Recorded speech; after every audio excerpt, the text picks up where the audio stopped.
Hello, let's take a look at Bitcoin and ETH, which I have to say, Bitcoin is acting like a little bit of a safe haven in a storm. You know, when we look at the weekly and what we've done since the start of the year in other markets, Bitcoin has been so stable. Here we go. Let's take a look. Here's our weekly. Let's put regular candles on. And this sideways trading that we've done basically since the beginning of December really is quite something.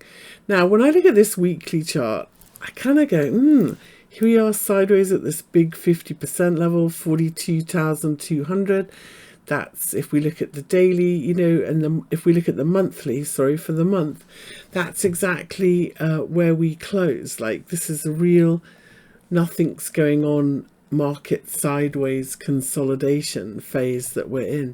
So when we look at this daily and the weekly, I feel a little bit bearish. I feel like this, I don't like this long spike on the upside. I feel like we've done a first swing. We're going to do another one down to this 38.2. However, when I go down another time frame to this daily, it looks a little bit more bullish. It looks to me like 5 waves up here.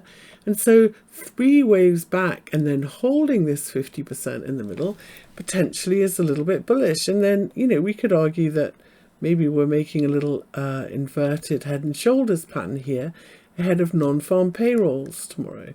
And so if today and tomorrow we can make a nice little base holding 42,200, we can have another go at this resistance level where we just failed. If we look at it on the 4-hour, you know, whenever I look at this, I want to see a nice little 3-wave correction ABC, and that's kind of what it looks like. Now, when you get a 3-wave correction like that, the most common retrace is a 786.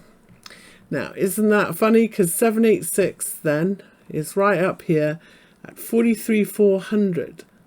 So that's where I think short term we're going to bounce to today. I'm not sure that we're going to break out of this sideways range. And if we look at this pattern here, you know, what we might end up doing is 3 waves and then another leg lower before we do this head and shoulders pattern. We may even, on non-farm payroll, make a bigger low, and that would be quite a balanced head and shoulder pattern then if we did that. But for today, short term, in the middle of the sideways range, which is my least favorite place to trade. I do not like diddling in the middle. This is what I'm thinking here, especially, you know, when you draw the fibs from short term then, from this high to this low, we got above this 236 fib here, which is at 42,338. So I would say that we are going to go at least to this 50%, which is the 4-hour 200 moving average, 42,800, and then I think in 3 swings we should get to 43,435. So that's how I'm seeing it. Now, in terms of buys, we haven't quite gone green yet, just waiting for this to go green and set up a 4-hour buy, and that's the key resistance. And if we look at this with the Heiken-Ash on here on the 4-hour, you can see this is the level we can close above. So that's what we need to see. Above 43, especially if we do a nice little roundy bottom here, that would be bullish. And then we would be looking for the top of the range, maybe a marginal new high, typical for crypto. And we're going to look for that big $50,000 number. So yes, potentially we're making a base after this big false breakdown. Now, I'm wrong, obviously. If we look at these 4-hour moving averages back underneath these lows, back underneath this 50 moving average, potentially we've had a swing correction and we're back to the bottom of the range. So, you know, this is really key here in the middle, clearing this resistance to get back up to the top of the range. If we take a look at ETH, now, yesterday I was like looking at this channel and thinking, could this be a bear flag and we head down to retest the lows? We could. However, we could apply this same argument about Bitcoin here, that we've gone 5 waves up. So 1, 2, 3, 4, 5, and we've made a pretty decent 3-wave correction. So if this, again, this is a 4-hour chart of Ethereum,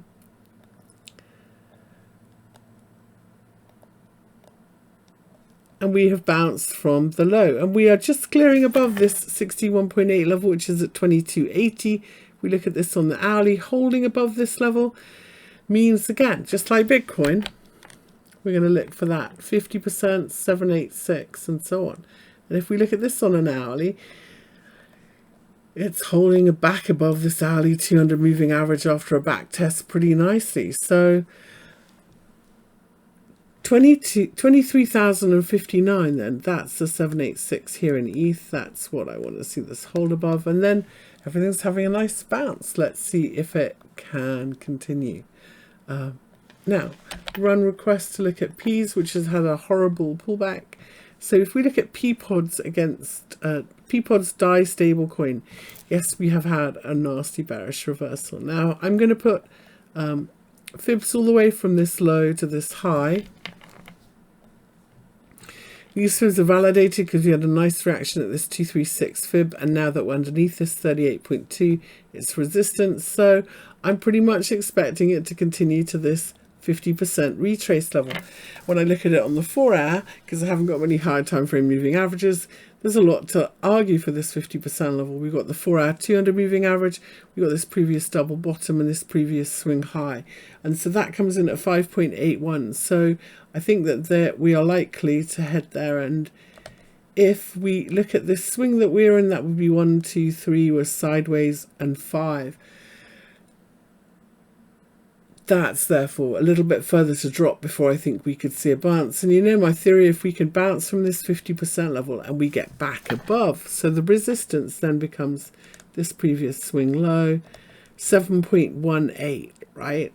So if we can't get back above 7.18, we're still in a downtrend. If we do, we're going to retrace 50% of this entire drop. So if you've been in and you didn't like this ride, then that's a good place to look for an exit, 50%. But this is that's really what we've got to do, and then get above here if we're going to rally 50%. So that's how I'm looking at P's against DAI. Now, it's quite interesting if you look at P-Pods against US dollar, for example, in spot, it's not doing very much. So, you know, maybe this is about the DAI thing, not the P-Pods. Maybe I'm reading this wrong, but against the dollar, the price of P-Pods is pretty stable. Okay, good luck. Let me know if there's any other crypto charts you would like me to look at. We'll do another one before Asian trading later today.